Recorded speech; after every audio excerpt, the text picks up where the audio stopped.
Welcome, everyone, to Echoes of the Island, a podcast where we explore the rich tapestry of Taiwanese culture, history, and the profound connection its indigenous people share with their land.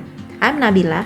And I'm Daafi. Today, we're embarking on a fascinating journey into the heart of Taiwanese mythology, focusing on two incredible stories that truly highlight how nature is not just scenery, but an intrinsic, living character in the narratives of the Atayal and the Paiwan people.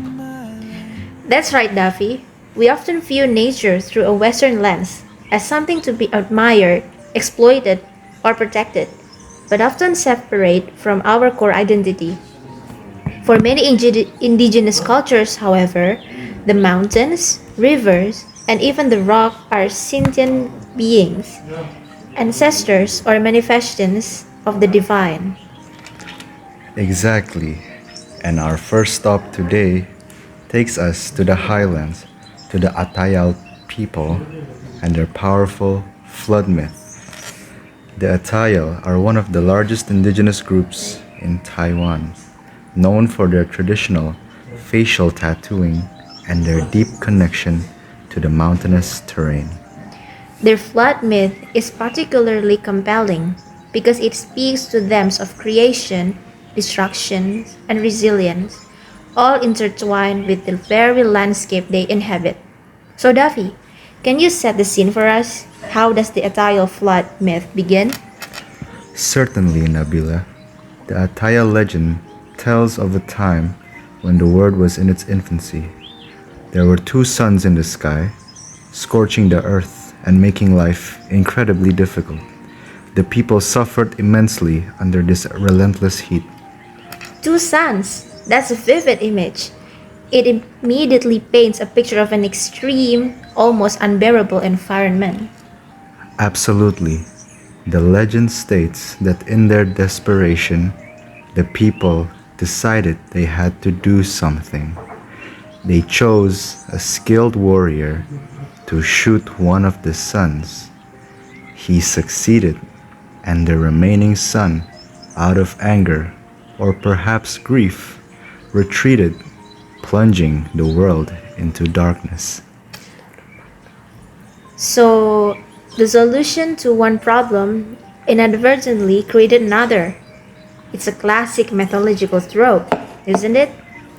The delicate balance being disrupted. Precisely. With the darkness came bitter cold, and the world was now a harsh, unforgiving place. But then, as often happens in creation myths, a new element emerges: the Great Flood. The rain began to fall relentlessly for days and nights. And this wasn't just any rain, was it? This was a catalytic event, reshaping the entire world. Indeed, the waters rose, submerging mountains and valleys, wiping out most of humanity. Only a brother and sister, sometimes depicted as two siblings who escaped to a high mountain peak, survived. This mountain, known as Papakwaka or Baishatun Mountain, becomes their sanctuary. So, the mountain isn't just a physical location, it's a symbol of hope and survival, a crucial element in their salvation. Absolutely. It's a literal and metaphorical anchor. Once the floodwaters receded, the brother and sister found themselves to be the last remnants of humanity. Recognizing they need to repopulate the earth, they faced a dilemma. The myth varies slightly here. Sometimes they marry, sometimes they are instructed by a divine being to produce children by other means. One version speaks of them throwing gourds into the water, which then transform into people. Or perhaps, in another version, they pound rice together in a mortar, and the resulting rice grains transform into a new generation of fertile people. This act of creation, coming from the most basic elements of their sustenance, is incredibly symbolic. It truly is. It connects their very existence to the land and its bounty. The Atayal flood myth, therefore, isn't just about a natural disaster, it's about the deep memory of their origins, their resilience, and their re-establishment on the land after a world-altering event. And it's a story that emphasizes the power and sometimes the destructive force of nature, but also its role in renewal. The mountain, the rain, the gourds of rice, they are not passive backdrops, but active participants in their Genesis story. Exactly. It reinforces the idea that nature holds immense power, capable of both destruction and providing the means for new life. It's a stark reminder of their interconnectedness with the environment. Shifting gears now, we move south to the Paiwan people, another significant indigenous group in Taiwan, known for their intricate wood carvings, unique social structure, and beautiful glass beads.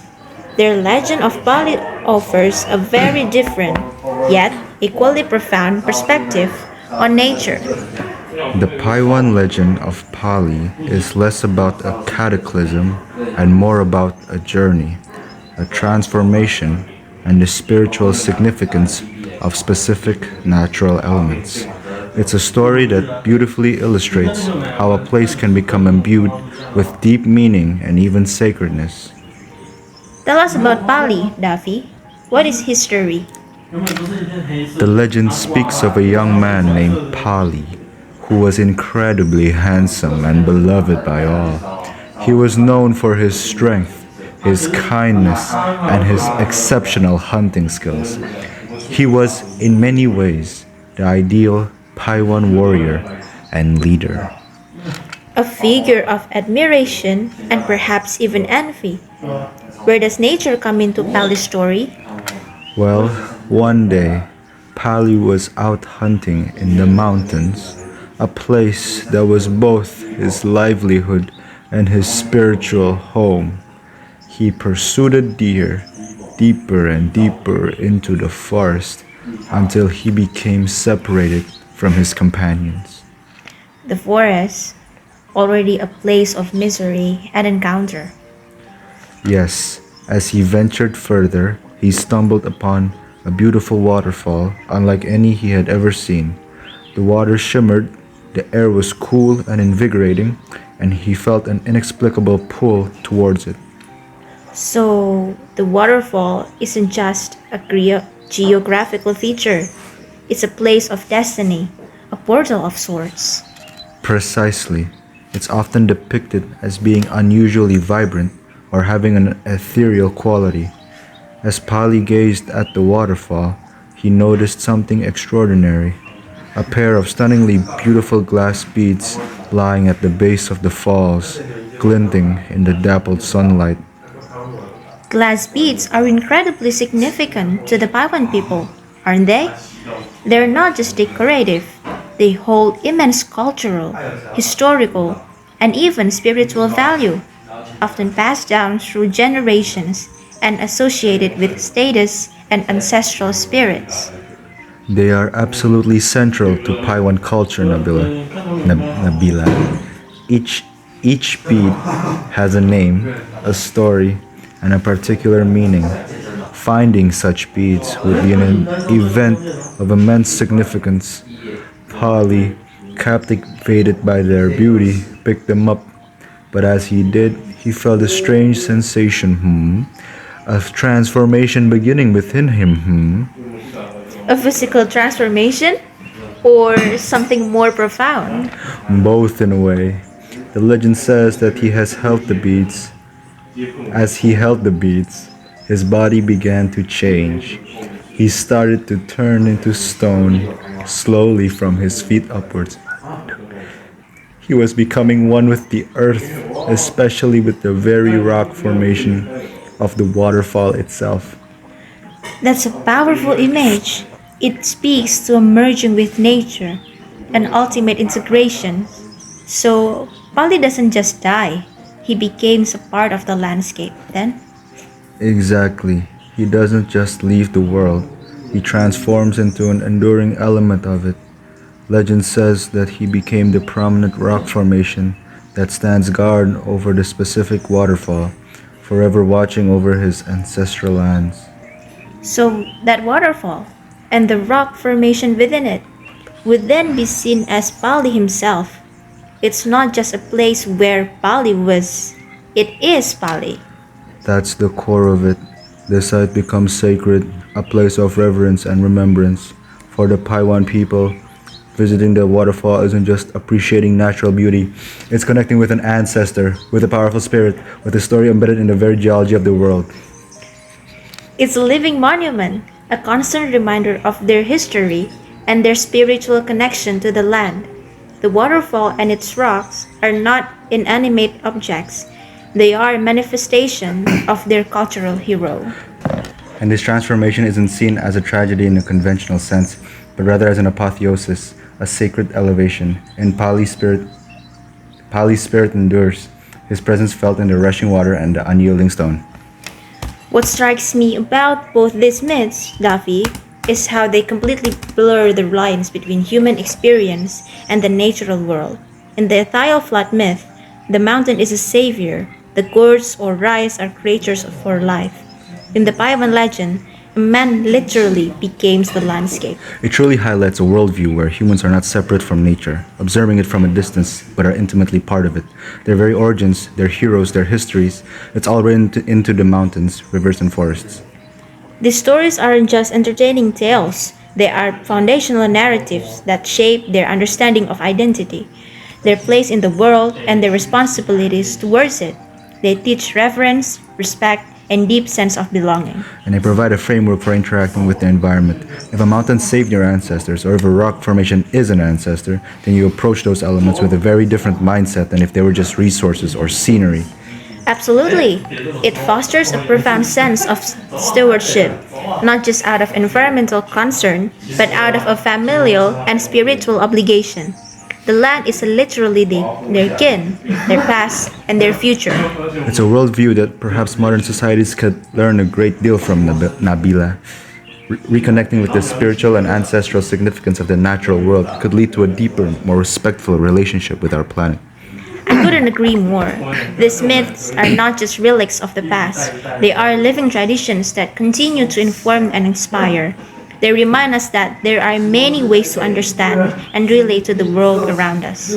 From the life-saving peaks of the Atayal flood myth to the petrified ancestor of the Paiwan's Pali, these stories are powerful testaments to the enduring bond between the indigenous peoples of Taiwan and their breathtaking natural environment. They show us that nature isn't just scenery, it's family, it's history, it's spirit, and it's life itself. And on that profound note, we come to the end of another episode of Echoes of the Isle. Thank you for joining us on this journey into the heart of Taiwanese mythology. We hope these stories have offered you a new perspective of the intricate relationship between humanity and nature. Join us next time as we continue to explore the fascinating stories that echo across this beautiful island. Goodbye. Bye bye.